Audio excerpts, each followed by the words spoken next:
To answer the question, what is sonar, we should first understand what is sound. Sound is a compression wave that causes particles to vibrate. Sound wavelength is the speed of sound divided by its frequency. So high-frequency sounds have more vibrations per given unit of time than low-frequency sounds, which vibrate less frequently per given unit of time.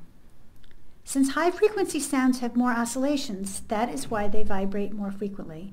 They have shorter wavelengths than low-frequency sounds, which vibrate less frequently. The physical properties of seawater and air are very different. Seawater has qualities of density, temperature, and salinity that make it a better conductor of sound than air. That is why the speed of sound in seawater is vastly different from the speed of sound in air. In seawater, sound travels at about 1,500 meters per second, compared to only 340 meters per second in air. That's quite a bit faster. Sounds of equal intensity not only travel faster in water than in air, but go farther before losing energy. Additionally, low-frequency sounds travel farther than high-frequency sounds through any medium, and loud sounds have more energy, therefore travel further than soft sounds. Below the surface of the ocean, there is a deep sound channel, where sound waves that would dissipate if they were traveling in air do not dissipate, but are refracted back to the sender. This phenomenon allows sound to travel much further still. The deep sound channel, also called SOFAR, or SOFAR channel, can vary in depth, but is often around 800 to 1,000 meters below the surface. Sound is either signal or noise, depending on who's doing the listening. If you are a cetacean, the sounds you produce are signals, and anthropogenically produced sounds are noise. If you are a Navy sonar operator, sonar is a signal. Sonar stands for sound, navigation, and ranging. It finds objects underwater by sending out a signal that bounces off an object and returns to the sender. Sonar is simply sound that is produced underwater. Why sonar differs from sound is due to the unique properties of water and the uses to which sonar is put. Sonar is used primarily for the purpose of communicating, in the case of cetaceans and Navy vessels alike, or for the purpose of locating objects underwater. Just as the Navy sonar system on a submarine is used to locate another vessel, a whale uses sonar to locate another whale. Where is sonar being used? Humans produce a wide array of sounds below the surface of the ocean. Shipping, resource extraction, boating, and military activities are increasing, adding to the noise that provides an unwanted soundtrack for marine mammals. Some sources of noise are impulsive, that is, non-continuous pulses. Some are quite loud, like explosives, and some are persistent, like noise associated with shipping. The main effects of sonar use on marine life include effects on communication, physical effects, and alteration of habitat use. While in the breeding season, male humpbacks utilize long and very complex sing-songs that are thought to be used as a form of mating display. Studies that include support from the U.S. Navy have shown that low-frequency active, or LFA, sonar can disrupt these intricate mating songs in almost 1/3 of male humpbacks and therefore may lead to the disturbance of naturally practiced mating rituals. In 2007 and 2008, the number and distribution of vocalizing groups of Blainville's beaked whales were analyzed before, during, and after multi-ship mid-frequency active sonar operations within the Bahamas. It was found within these beaked whale communities that vocal activities declined during sonar exercises, and pre-sonar vocal activity levels weren't re-established in the measured areas until as much as 3 days post-exposure. This suggests that sonar-related exposure is extremely disruptive to beaked whale behaviors, who quickly remove themselves from areas where they prefer to forage when sonar disturbance is present. An estimated 2/3 of North Atlantic right whales' communication opportunities have been lost during peak feeding times in areas with audio masking as a result of chronic vessel traffic. North Atlantic right whales are more susceptible to the effects of communication masking than other whale species because of their low population size and the low density and intensity of callings or songs they exhibit. Higher levels of background noise can also disrupt multiple hearing-dependent life-critical behaviors, such as foraging, predator detection, and navigation, also adding observed increases in neurological hormones associated with chronic stress, creating a serious threat to North Pacific right whales' ability to persist in their native habitats. Beaked whales have mass stranded during some naval sonar exercises, but the exact cause is still unknown. However, it has been found that beaked whales immediately employ avoidance behaviors during sonar practices and can move up to 20 kilometers or more during the event without returning for 2 to 3 days after the sonar practices have stopped. Along with cessation of foraging dives, prolonged descents from deep water habitats into shallow waters, and halting of echolocating communications can all lead to the increased risk of stranding. Mid-frequency sonar has been shown to temporarily induce hearing loss and alter normal behavioral function in bottlenose dolphins. However, these results were found only after relatively intense sonar signals, being over 210 decibels, within close distances. Although this does show that sonar can indeed induce physiological and behavioral effects at mid-frequency levels in this species of dolphin, and should be noted that these findings don't preclude other noise or sonar-induced effects on marine mammals, which may occur at lower sound levels. Sonar has been found to increase stress levels in marine mammals and decrease immune function. First, a little background information on cetacean nervous systems and immune function. Stress is defined as a state of threatened homeostasis. The brain perceives stress and sends a signal via the hypothalamus or the nervous system, signaling the pituitary gland to release hormones. Epinephrine from the adrenal medulla, norepinephrine from the postganglionic sympathetic ganglion, adrenocorticotropin releasing hormone from the pituitary, which leads to the release of glucocorticoids from the adrenal cortex, namely cortisol. These are what we sometimes think of as stress hormones. Immune function is connected to the nervous system in cetaceans and humans alike. A pathway exists between the brain and the immune system via postganglionic sympathetic nerve fibers that activate lymphoid organs. These are connected to lymphocytes in the cetacean spleen. As in humans, high levels of lymphocytes are associated with a healthy immune system.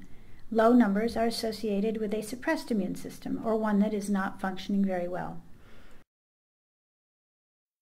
How do we know this? Researchers exposed a white whale to sonar and measured the physiological functions just described. The whale exhibited signs of stress as measured by increased levels in stress hormones, dopamine, epinephrine, and norepinephrine.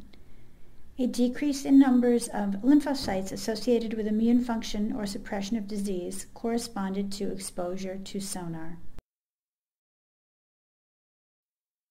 Gas bubble lesions have been found in whales that were stranded after being exposed to sonar. The gas bubble embolisms are believed to be associated with acute trauma. This severe physiological stress may be linked to exposure to sonar. In the Vestfjorden basin of Norway, killer whales have been reduced in numbers to an almost disappearance since 2002. While sonar activity has been shown to create a fleeting response from killer whales within the area, it has only been a temporary change, and they tend to return after 3 days post-exposure, and sometimes maintain their presence regardless because of a historically high abundance of the herring food source of the area. However, with the recent decline in herring biomass, the whales are not returning. This suggests that sonar is a significant factor in degrading a given habitat for killer whales, and when added to an already impacted site, can make the place unsuitable. Sonar has been shown to alter acceptable habitat conditions for whales and other marine mammals alike. Disruptions in communications, foraging, and mating rituals create large spatial areas that were traditionally used for habitat are now becoming unusable. These marine mammals will have to adjust behaviors they have adapted into over a long period of time relatively quickly, or their populations and future persistence could be put into a serious threat of degradation on a large scale. Beaked whales are difficult to sight, but can be reliably detected by listening for echolocation clicks produced during deep foraging dives, and have been witnessed stopping their echolocating clicks during sonar operations and moving away large distances, often not returning for up to 3 days. This is a major disruption to the whales' foraging activities and places pressure on their foraging success and efficiency. Not only does this interfere with foraging itself, but can displace whales from their deep waters where they find food into shallower waters where the risk of stranding and the inability to find a food source can occur. So how do we fight the issue? The following is a summary of the case study, Defenders of Wildlife versus the U.S. Navy, and provides as an example of how hard conservation groups, such as the Defenders of Wildlife, have to fight to protect our endangered marine mammals. Along the Atlantic coast, off of Florida and Georgia, the U.S. Navy proposed to build a naval warfare training ground.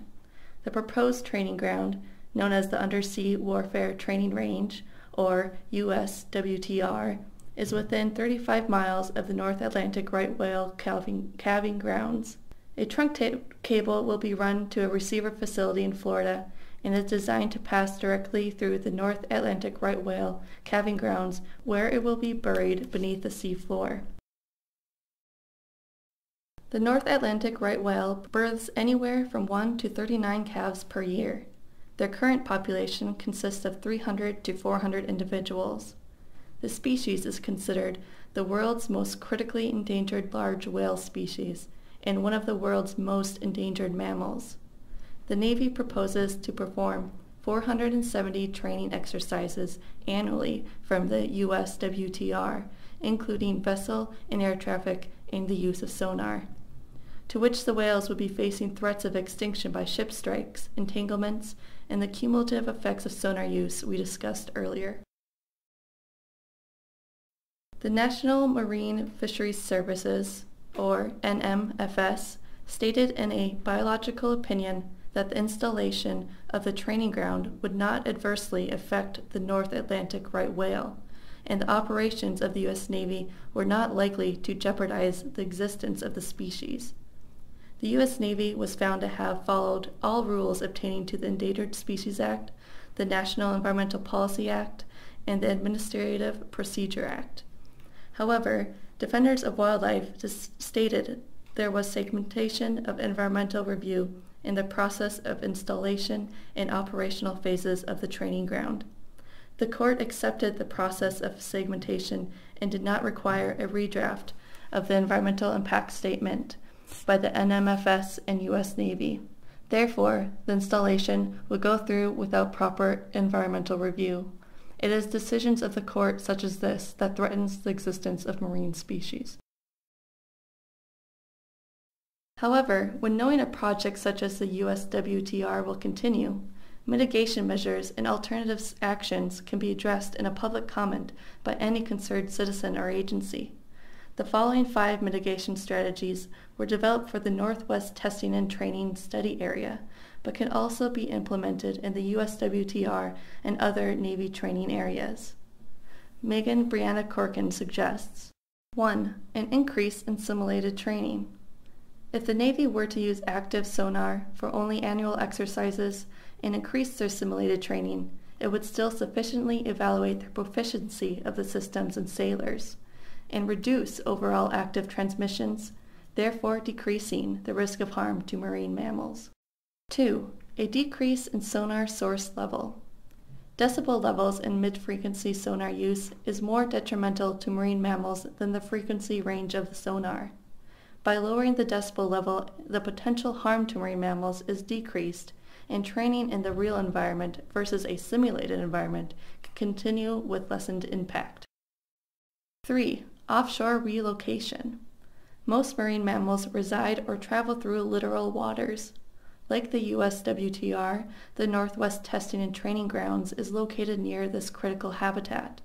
By relocating active sonar use further offshore and analyzing the most beneficial distance, the negative impacts of sonar use on marine life could be lessened significantly.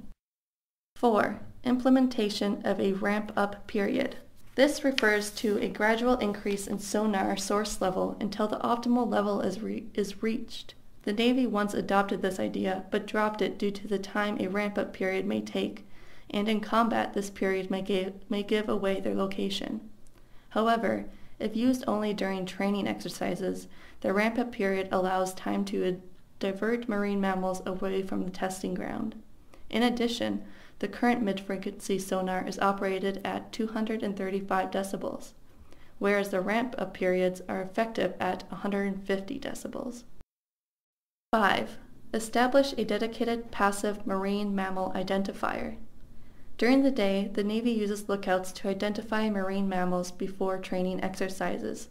However, some marine mammals spend extended periods of time beneath the water's surface and are not visually detected. An appropriate mitigation strategy is to detect marine mammals at all times by using passive sonar for vocal identification. This option is inexpensive, easy to implement, and effective. To conclude, Navy sonar use affects the communicative and physical health of marine mammals, as well as disrupts patterns of habitat use. Completely stopping the use of Navy sonar may be unrealistic, but there are mitigation strategies available to lessen the impact. It is up to us, the concerned citizens and environmental groups of America, to voice our opinion and save our beloved marine mammals. Thank you for listening.